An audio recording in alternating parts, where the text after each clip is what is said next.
Welcome to the deep dive. We're here to, cut through all the noise and really get to what matters. Yeah, our goal is always to find those golden nuggets of knowledge in sometimes complex topics. Exactly. Helping you get well informed, maybe find some surprising things along the way, and hopefully have a bit of fun too. And today we're really jumping into something fascinating, a set of pretty powerful principles for intercessory prayer. Right. And this isn't just theory, is it? It sounds like it's about real transformation. Absolutely. Personal change, but also community unity. It's quite profound. So we're going to explore how this stuff can affect, well, everything from your own personal spiritual path to your closest relationships. And maybe even how we think about things like global peace. It really scales up. It sounds like a big topic. So where do these insights come from? Well, a lot of this framework is heavily influenced by a really remarkable leader, someone deeply involved with YM, Youth with a Mission, in its early days. Yeah. She had this incredible gift for helping people, hear God's voice, that sense of divine guidance. She passed away at 94, quite a life. Wow. And the person sharing these insights actually interpreted for her many, many times. So it's quite a direct line to her teaching. That's a unique perspective. So many people, I think, feel drawn to prayer, but maybe get frustrated, like it doesn't work or they don't hear anything. Exactly. That's such a common feeling. And this framework we're looking at today, it sort of addresses that head on. It's about moving prayer from maybe a duty or a frustration into a real connection. And it leads to unity, you said. That's what emerged powerfully when these principles were put into practice by a group. Unity became the core theme. It's fascinating how the individual steps build towards that collective experience. It sounds like the preparation is just as important as the prayer itself. That's a key insight. It's not about just rushing in. There's this deliberate process, 7 core principles, right? Let's break them down. What's principle number 1? The first one is simply recognizing the privilege of prayer. Just stopping to think, wow, I actually can do this. It's not just something you do, but a gift. A profound gift. Like understanding you have this incredible access, there's a direct line, bypassing everything else. It's kind of radical when you think about it. Yeah, it reframes it completely, not just asking for stuff, but appreciating the connection itself. Right. It fosters that sense of gratitude from the start. Without that, prayer can just become, a list. Okay, so gratitude first, but then there's that feeling of being blocked. That's real, right? Very real. Wow. Which brings us to the second principle, confession and blockages. The material is clear. Sometimes things genuinely obstruct prayer. Like that story you mentioned about Joy Dawson. Exactly. I Yeah. mean, 2 hours before teaching, and she couldn't get a divine message. Completely blocked. And what was it? It turned out she'd criticized the leader months before. Hadn't dealt with it. She needed to confess that. Seek forgiveness. Wow. So it's not just like big, obvious things. No, often it's more subtle. This isn't about, having a small disagreement yesterday.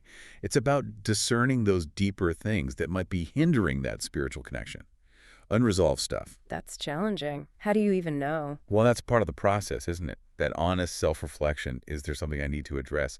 It really highlights the need for spiritual integrity, for clear communication. Okay, so acknowledge the privilege, clear the path through confession. What's next? Principle 3 is dependence on the Holy Spirit, or, however you frame that higher power or divine guidance. It's admitting you can't do this on your own steam. Right. Not just willpower. No. Yeah. It's that simple, fundamental, I need you. I need your guidance, your help, your illumination. That feels like a shift from doing to partnering. Precisely. It's letting go of the idea that it's all down to your effort Yeah. and inviting that greater wisdom in. Humility, really. Okay. Humility, independence, then principle 4. Spiritual resistance and authority. This is about consciously setting the atmosphere. What do you mean? Declaring that the space you're in, spiritually speaking, is under a higher authority, that no negative influences or distractions can interfere. So creating a protected space. Exactly. Some traditions use really strong imagery, like covering the space with Jesus' blood. Others might think of it as just establishing a clear, sacred zone. It's an active claim of protection. Okay, that makes sense. Creating the right environment. Now, this next one sounds like a big one. It really is. Principle 5, surrender of self. This is where it gets quite radical. What does that involve? Laying down Everything. pretty much. Your own thoughts, your past experiences, your judgments, what you think you know, even your desires that come just from you. Wow. It's described as bringing everything to the cross, basically letting go of me so the spirit or that higher guidance has room to work, getting your ego out of the way. Giving up your own agenda for the prayer. Totally. Which is hard. We usually come with a list, right? Hmm. This asks us to empty our hands, quiet our own noise so we can actually receive something new. Okay, that's a huge step. And once you've done that, Then comes principle 6, listening to the divine voice. Now that you've prepared the ground, you actively listen. this is where the real intercession starts. Yes. You listen for that guidance, that sense, that impression, and then you pray according to what you receive. It's Yeah. a dialogue, not just a monologue. But that listening part, that's tricky, isn't it? How do you know it's not just your own thoughts? Ah, that's the million-dollar question. It takes practice, patience, discernment, learning to recognize that, still small voice amidst all the internal chatter. It's a skill you develop. Takes time, I guess. So after listening and praying based on that, how do you wrap up? Principle 7, ending with thanksgiving and praise. It's not just a quick amen. It's circling back to gratitude. Like the first principle. Exactly. Acknowledging where it all comes from. The source mentions quoting scripture like from him and through him and to him are all things, attributing the glory, basically. So it ends focused outward, not on yourself. Right. It frames the whole thing as participation in something bigger. Now, you mentioned a common mistake people make with these. Yes, this was a really practical point. Apparently, many people spend way too long on these preparatory steps, like an hour just on steps 1 through 5 or 6. An hour, just getting ready. Yeah, mistaking the prep work for the actual prayer, the listening and responding part.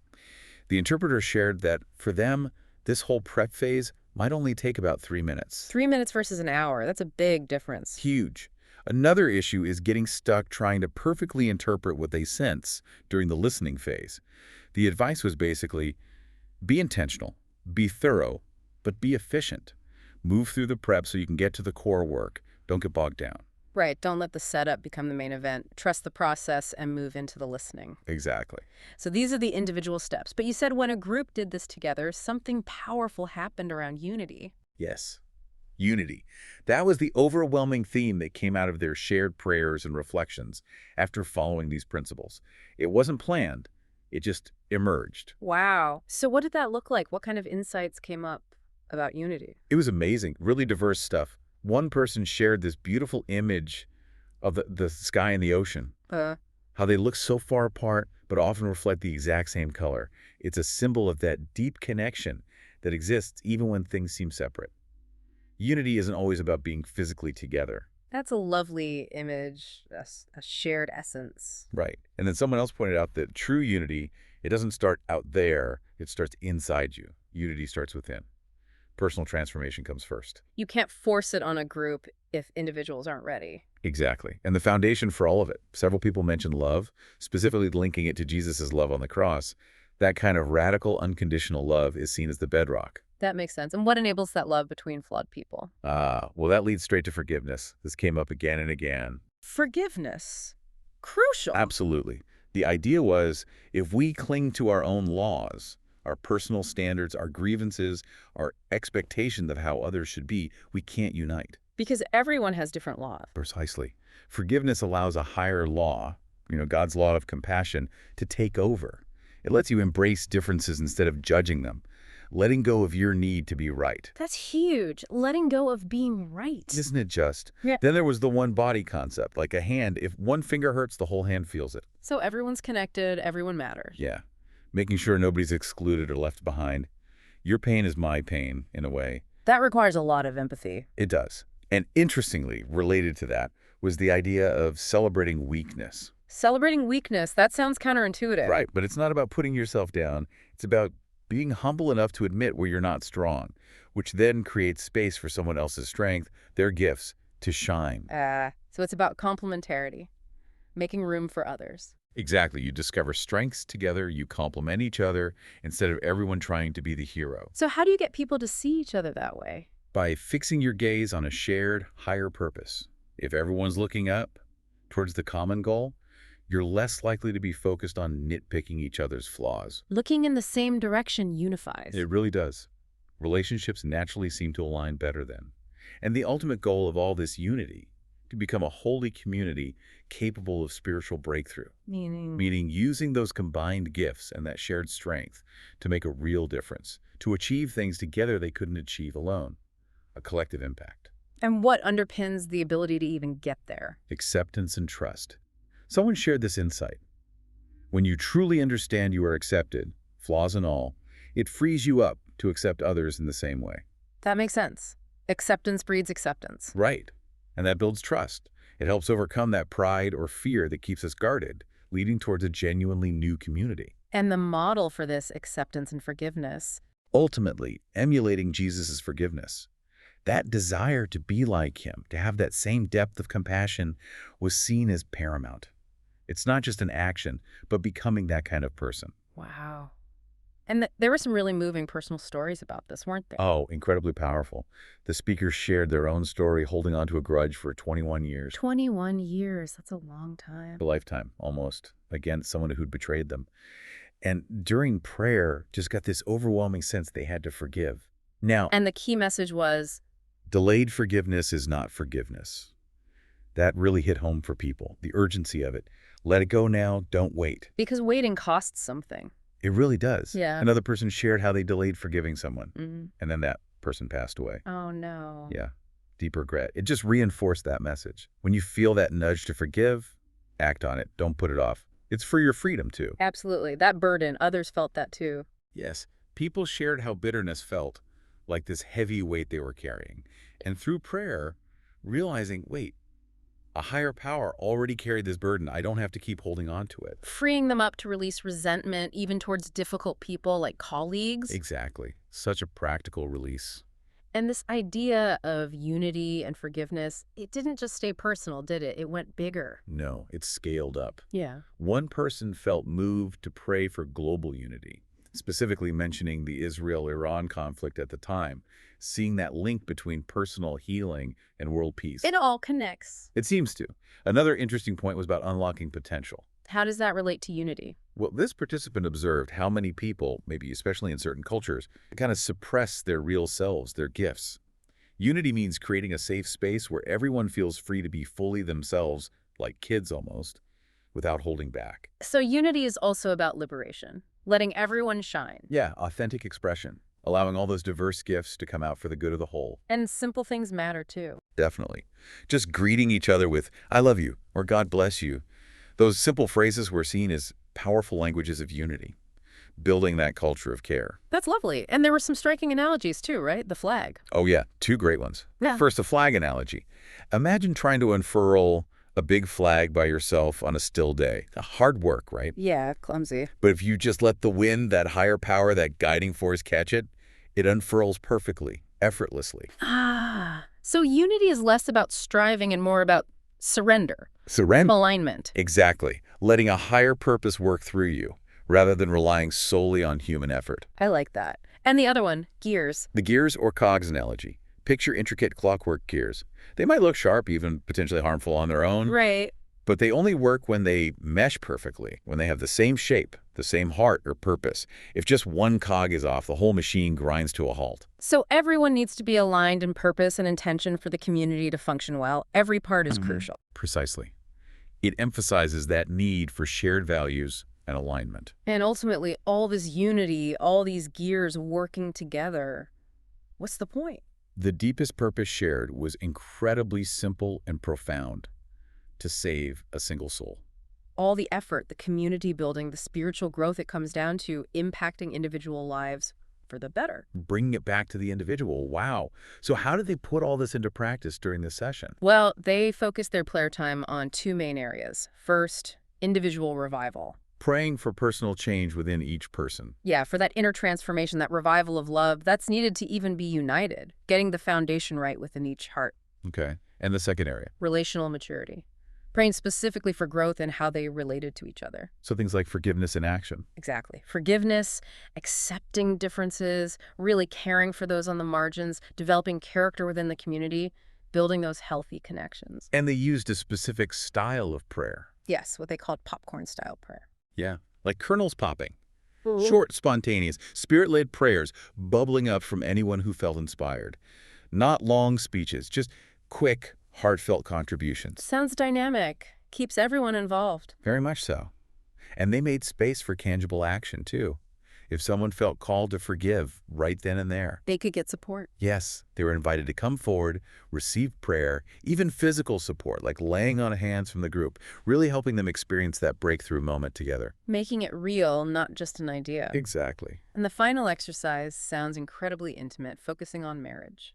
It was powerful. Couples turned their chairs to face each other, first just gazing into each other's eyes for like 2 or 3 minutes. No words, Just present. just presence. Then praying blessings for one another. And Yeah. finally, embracing. Wow, starting reconciliation right at the core relationship. Precisely. It served as this really potent model. If we can find reconciliation here, in our most intimate space, maybe we can extend it outwards. It beautifully connected the personal and the communal. It really brings it full circle, doesn't it? Back to that idea of unity starting within and rippling out. Absolutely. Deeply personal work, having a collective impact. So, wrapping this all up for our listeners, Mhm. what are the big takeaways? We've covered so much ground. I think it's seeing how these practical prayer principles aren't just rituals, but they actually build a foundation for real unity, a unity that starts inside us. And that forgiveness piece seems absolutely central. Difficult, maybe, but liberating. Totally liberating. And those analogies, the sky and ocean, the flag, the gears, they just paint such a vivid picture, don't they? Unity isn't about forcing it. It's more about alignment, surrender to a bigger purpose. Exactly. Letting that guiding force work, recognizing every single person, every cog is vital. And it's all ultimately aimed at bringing hope and positive change. So, maybe a final thought for everyone listening to chew on this week. Yeah. What flags are you maybe trying to carry all by yourself right now? What could happen if you allowed a little more wind in? Ooh, good question. And maybe what gears in your own life or maybe your relationships feel a bit out of alignment? What's grinding? And how might embracing that idea of radical forgiveness, maybe even just towards yourself, first unlock something new, a bit more unity, a bit more purpose? That's definitely something to ponder. It all starts somewhere, usually close to home. Well, thank you for digging into this with us today. It's been fascinating. My pleasure. It's powerful stuff. We hope these insights give you, our listeners, a fresh perspective and maybe some tools for your own journey of growth and connection. Thanks for joining us on the Deep Dive.